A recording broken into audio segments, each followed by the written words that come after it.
Good morning, gentlemen. Nothing stops a train. Oh yeah, well that's a hire. Most things will stop a hire. Stiff breeze, clouds in the sky, bad thoughts. The train is down. Compressors and thermal overload. How we found that out is our common coming in here. Actually, yeah, right. This is our common for the compressor. It attaches down here at the bottom of the contactor. Here's our run up top, and we have our start over here on the capacitor. And I took it off because if you have thermal overload on a compressor, typically it's between common and the other two legs.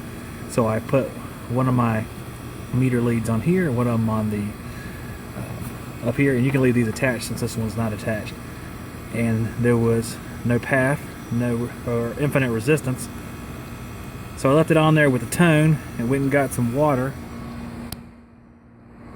Dumped it on the compressor, and then when I walked across the roof over there, come back, I heard the beep. So I'm gonna put everything back together and start it up and see why we're overheated.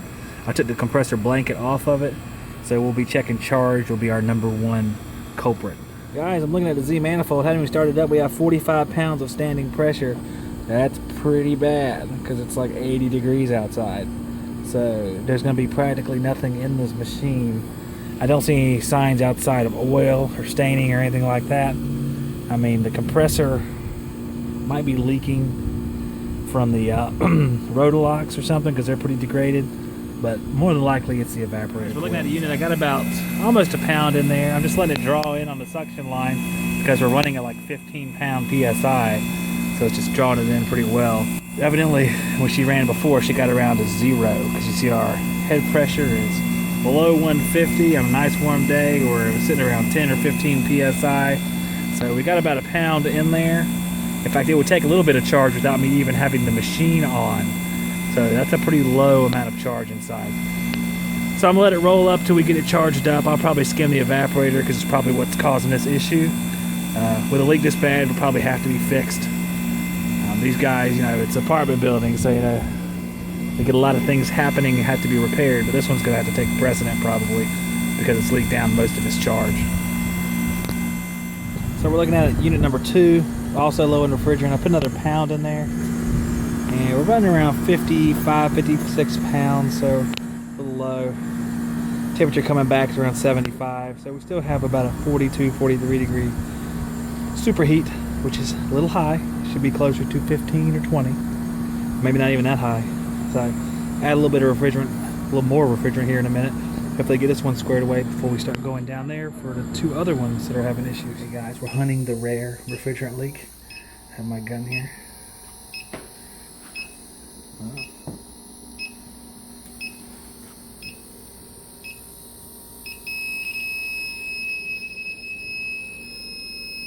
Oh yeah.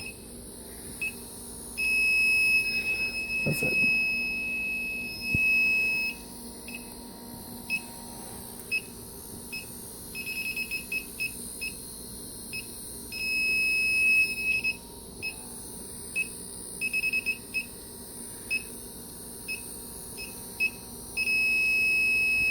Yep. The oil never lies. Well, we're looking at the unit. I just repaired a compressor in a store 2 months ago. It said it wasn't cooling. Test it out by pressing this button. It comes on, runs like it's supposed to, little test run. So let's see what's going on inside. Here is the air handler. It's an old First Company, just like we just saw. 1996, baby. They have a secondary drain that kind of just empties out the bottom. To unscrew it to let the water out of it. It is full. It's tripped the system offline. I'm going to blow out the primary drain here, make sure it's clear, and then get this water out of here. Hopefully we'll be done with this. I have my little DeWalt vacuum cleaner with a little condensate tube. I'm going to vacuum the water out of the column there so we don't have to spill it all over the floor. And then I'm going to take my nitrogen, which I put into this old flush container. I filled it up with about 200 PSI, and I'm going to blow out the drain with that. So there we go. Well, guys, we're on unit number 4 here. As you see, we have tone set up, and we have no tone in between our start winding and common, but we do have tone go up here. You can't hardly see it, but to run, we do have it. Now, since we have it between two of the windings common to run, not common to start, we're going to look at wiring failures, burnt up wires and things like that. So I'm going to take the top off, see if we have a burned wire. Guys, we have a compressor terminal that is damaged. The wire was burned off. I removed some of the excess wire and I'm going to put one of these term lock connectors on it. First time I've used these, I usually use those other ones and I can't remember what they're called. Quick lugs, I think. But these look like they're a little bit more easy to deal with, so I'm going to give them a shot. Alright guys, we're going down in front of the compressor terminals. We see there's our term lock. You can see it right there. That one's locked in place. I'm going to put the cover back on, see if we can't get it to fire up. I got my term lock kit put on the compressor on the start winding. Have it run back to the capacitor here. And everything else is fastened back up. I'm going to put the top back on. Hopefully this thing fires off. I gotta put a little tape on the compressor door because it's every time you touch it, it breaks because it's so brittle and old. So I'm gonna do that, put the top back on, we'll fire it up, we'll see what happens. Well, our unit still won't start. We pulled 50 amps, but we couldn't break free. It was trying to start. And it's making connection on all three windings now. But I took this wire out here, and the reason why I did that is I put this much thicker wire in. You can really see it up here. It runs to the top of the contactor from the common on the capacitor into a run capacitor, because I've noticed on some of the older trains they get weaker and older when they try to start. This one little wire gets kind of overloaded, and I've actually replaced that wire and then they're able to start. I don't know if that has something to do with the compressor age, wear and tear on the compressor, but it worked before, so I'm gonna give it a try this time. We'll start it up and see if it works. And guys, I removed the start capacitor, remove the resistor from the capacitor, checking microfarads. It has nothing, so I'm going to remove this start assist and put in one of my ICMs, see if that starts it up. Shouldn't be the capacitor. I have a capacitor here, but this one checked out fine, so we're going to see if that works. As a last resort, we'll juice the run capacitor up a little bit, see if we can break it free, but other than that, that'll be about the end of it for this compressor if it doesn't work. Guys, we have the new ICM start assist in place. I'm going to start things up. We'll see if it comes on. The suspense is killing me, so I'm going to take you guys with me. Here we are.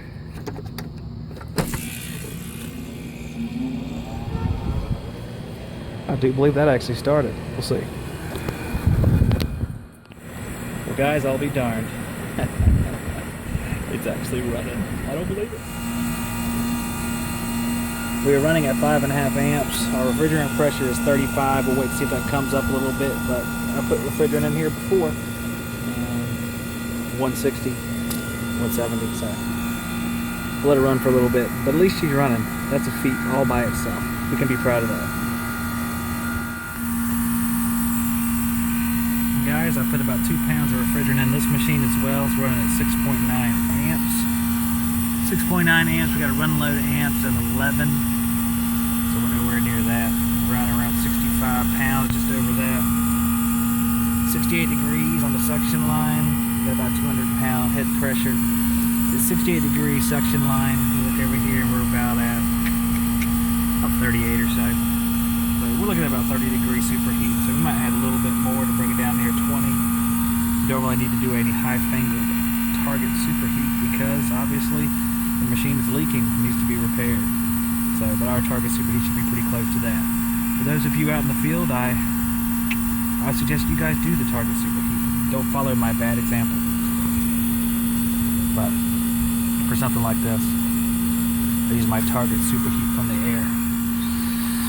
25. I went ahead and got my Testo probe out. We had about 76 degrees outside. I hit these wires a little bit of liquid tape, sort of seal them up because they're starting to get a little bare. Inside our wet bulb is 60, so I'm going to do my calculation real quick to figure out what our target superheat is because my conscience was bothering me since you guys were watching. We got our target superheat of around 12 by the time it's all said and done. I'm sure it came down a few points while it was running. It cooled off down to about 74 in the apartment. Wet bulb was 60. Outside we were at 76. So I think we got to around 9 or 10 degrees of superheat and call it a day. quite a few different little repairs on this one. Quite a few repairs today, so it was a service workout all across the complex over there, from one end to the other. So Friday I'll be off tomorrow, helping my wife. She's going to the doctor, and then back at it on Monday doing more service calls, an evaporator replacement, and a service call up in Warsaw, North Carolina.